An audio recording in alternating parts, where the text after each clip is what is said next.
But as many are finding out, Edomites, the descendants of Esau, actually made up the Roman Empire. As a matter of fact, the Jewish Encyclopedia also states that the name Edom is used by the Talmudists for the Roman Empire, and they applied to Rome every passage of the Bible referring to Edom or to Esau. Where is Edom today? Esau's land was called Edom.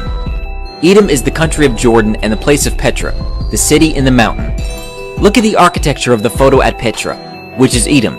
Notice how it resembles Rome along with many of the structures all over the world.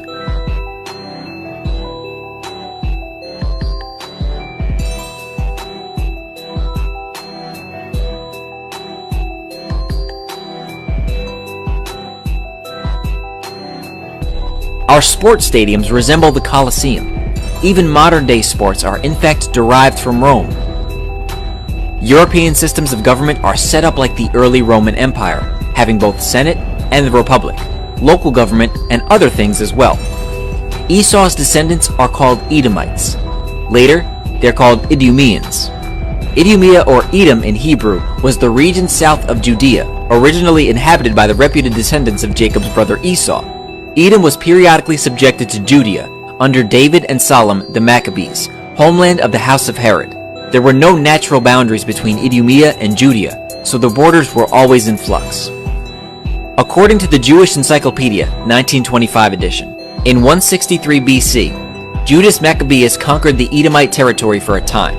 They, the Edomites, were again subdued by John Hyrcanus about 125 BC, by whom they were forced to observe Israelite rites and laws of the Torah.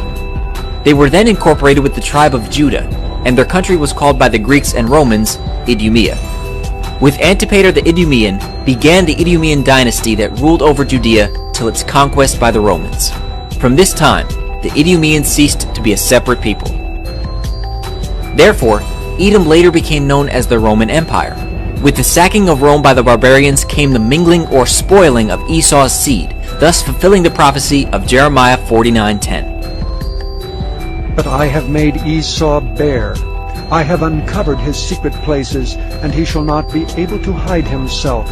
His seed is spoiled, and his brethren and his neighbors, and he is not. The Goths were Ukraine, Romania, Moldova, Belarus, Poland, and Scandinavia. The Saxons were Germany, the Dutch, the English, Northern Albania, Great Britain, Scotland, Ireland, and Wales. The Franks were France. The Lombards were Italy. The Vandals were East Germany, which were known for their senseless destruction, which is where we get the term vandalism. Vandalism is the behavior attributed originally to the Vandals by the Romans in respect of culture, ruthless destruction or spoiling of anything beautiful or venerable. These kingdoms all branched off into other kingdoms such as Canada, America, Caucasus, Siberia, Central Asia, Sweden, Finland, Norway, Ireland, and maybe others. No, together these kingdoms all make up the rule of the entire world. Esau and his kingdoms, Edom, will be ruling at the end of the world, and Jacob will rule afterward in the millennium under the Messiah, Yeshua.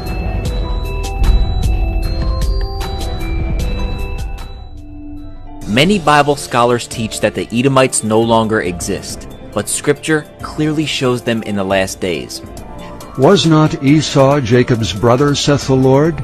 Yet I loved Jacob, and hated Esau, and laid his mountains and his heritage waste for the dragons of the wilderness. Whereas Edom saith, We are impoverished, but we will return, and build the desolate places. Thus saith the Lord of hosts, They shall build, but I will throw down, and they shall call them the border of wickedness, and the people against whom the Lord hath indignation forever. Many people use this scripture to claim that Edom was exterminated, but this is not what the passage implies. It states very clearly that the Most High hated Esau and laid his mountains and heritage to waste. But in the next verse, it states, Edom saith, We are impoverished, but we will return and build the desolate places. At the time of Malachi's prophecy, Edom was a wasteland between 445 and 432 BC. How do we know this? The Most High said, I laid, past tense, his mountains and his heritage to waste. Edom's response was, We will return and build the desolate places. So if Edom was completely destroyed, how could they say that they'd return? And why would Scripture give reference to Edom still being around in the last days? The Most High's response was, "They shall build, but I will throw down." This is a future prophecy that Edom will return and rebuild, but the Most High will destroy his kingdom in his final judgment against Edom in the last days. For Esau, Edom is the end of the world, and Jacob is the beginning of it that followeth. 2 Esdras chapter 6 verse 9, the Apocrypha. The prophecy in Isaiah chapter 63 verses 1 through 6 confirms that this is indeed what will happen. Who is this that cometh from Edom, with dyed garments from Bozrah? This that is glorious in his apparel, traveling in the greatness of his strength. I that speak in righteousness, mighty to save. Wherefore art thou red in thine apparel, and thy garments like him that treadeth in the wine fat? I have trodden the winepress alone, and of the people was none with me. For I will tread them in my anger, and trample them in my fury, and their blood shall be sprinkled upon my garments, and I will stain all my raiment. For the day of vengeance is in mine heart, and the year of my redeemed is come. And I looked, and there was none to help, and I wondered that there was none to uphold. Therefore mine own arm brought salvation unto me, and my fury it upheld me. And I will tread down the people in mine anger, and make them drunk in my fury, and I will bring down their strength to the earth. When the Messiah returns, where does he go, and what does he do?